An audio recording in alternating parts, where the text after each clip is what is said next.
Hey, Rebel Rouser. I'm Alan Voivod, this is Star Wars 7x7.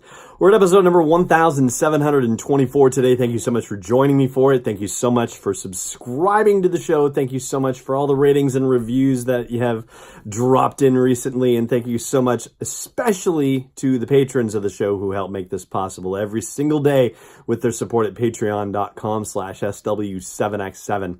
So today we are going to start ramping up our coverage of Star Wars Celebration Chicago because we're at the point where most of the panels have been locked in, most of the schedule has been locked in, and there has been a significant announcement about the queuing system for getting into the panels, and it is going to change everybody's lives, hopefully all for the better.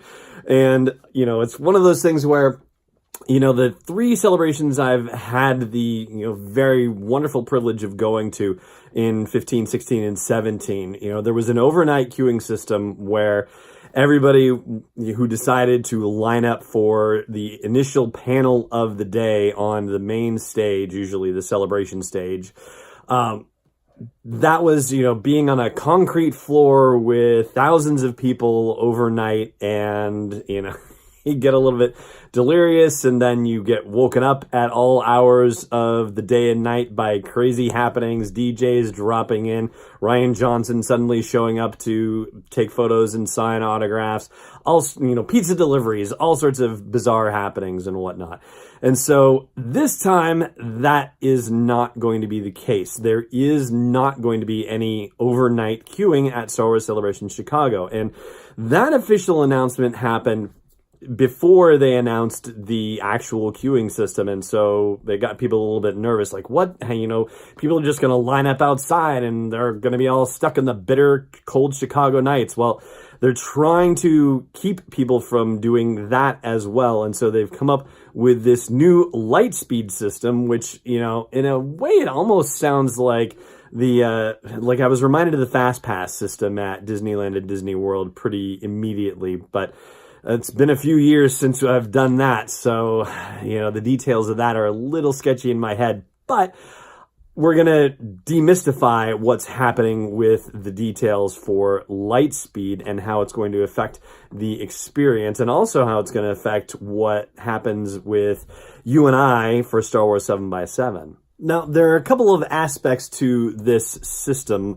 One of them is the virtual panel reservation system, and it actually has two components. One of them is the lottery component, and the other is a separate registration or reservation component.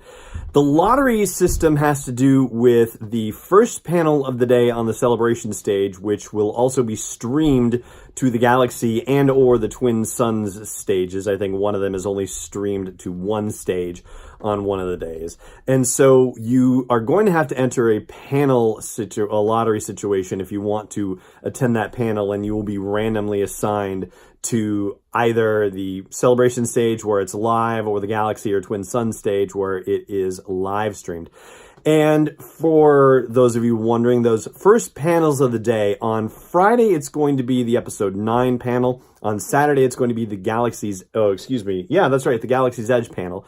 On Sunday, it's going to be the Mandalorian panel. And on Monday, it's going to be the Phantom Menace 20th anniversary panel.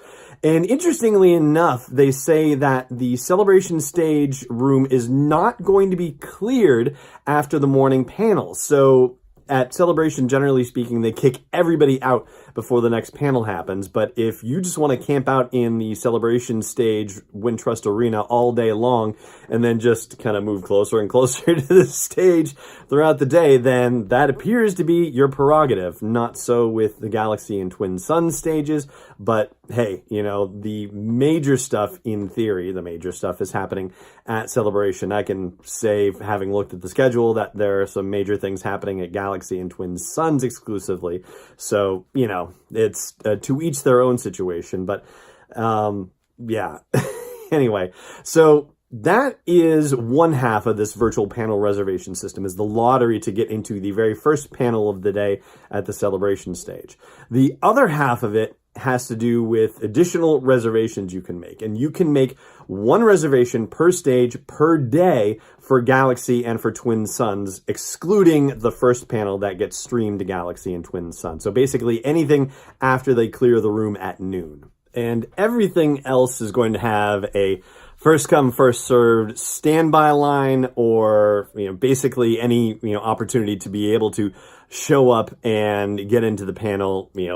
It's there for you, but not really with that first one of the day, because they anticipate that they're going to be full up, period, paragraph, and a story with those ones, especially with the panel lotteries. They're going to have an idea about that in advance, well in advance, because signing up for those panel lotteries for the first one of the days, I guess I should say, takes place online between March 28th and April 3rd. And they say that it doesn't matter what day or what time of day you enter the panel lottery, it's not going to affect your opportunity to be able to win a lottery spot for one of those seats at the first panel of each day. So what does this all mean for you and me as far as Star Wars 7x7 goes with Star Wars Celebration? Well, let's get into that really quickly after just one reminder, which is, of course, to subscribe if you're not doing so already. And thank you so much for doing so if you already are, wherever you like to catch it, audio or video. And also to please consider supporting me in my efforts to bring you all the best there is to bring you from Star Wars Celebration Chicago by supporting me at patreon.com/SW7x7. So, first of all, I'm going to get a lot more sleep as it comes to the show, because I won't be camping out for multiple nights. And yeah, I just don't sleep in those locations. Like, I just, for some reason, I'm not able to turn my brain off. It's too much energy. It's too much excitement going on. So more sleep generally means that I'm going to be able to better serve you for the coverage of Star Wars Celebration Chicago. But really, I think ultimately what it means is that, there is an element of fan solidarity that, doesn't get to happen. And there are interviews and other, opportunities for some unique experiences that unfortunately are not going to be coming your way this year in the same way. But we're going to find ways to try and make things continually entertaining for you here on the podcast, both audio and video versions all throughout Celebration Chicago. So even if you're not able to go, then you'll still be able to enjoy the best of Celebration Chicago through the interactions that I'm having with fans, and hopefully with a lot of other different Star Wars creators, as I've done in previous years at Celebration Chicago. And hopefully, if you're able to actually go to Celebration Chicago, you and I will get a chance to meet someplace as well. I would very much like the opportunity to meet as many of you as possible. And I am finalizing my travel arrangements this coming week. So hopefully we can find a time where we can all be in the same place together and laugh and just, share a smile and enjoy each other's company, even for a few passing moments. So stay tuned, more details to come. But for now, that is going to do it for today's episode of the show. Thank you so much for joining me for it, as always, and may the Force be with you wherever in the world you may be. This podcast is not endorsed or sponsored yet by Lucasfilm Limited, Disney, or 20th Century Fox. It is intended for entertainment and information purposes only. Star Wars, the Star Wars logo, all names and pictures of Star Wars characters, vehicles, and any other related Star Wars items are registered trademarks and/or copyrights of Lucasfilm Limited or their respective trademark and copyright holders. May the Force be with them. All original content is copyright 2019 by Star Wars 7x7. We hope you love it.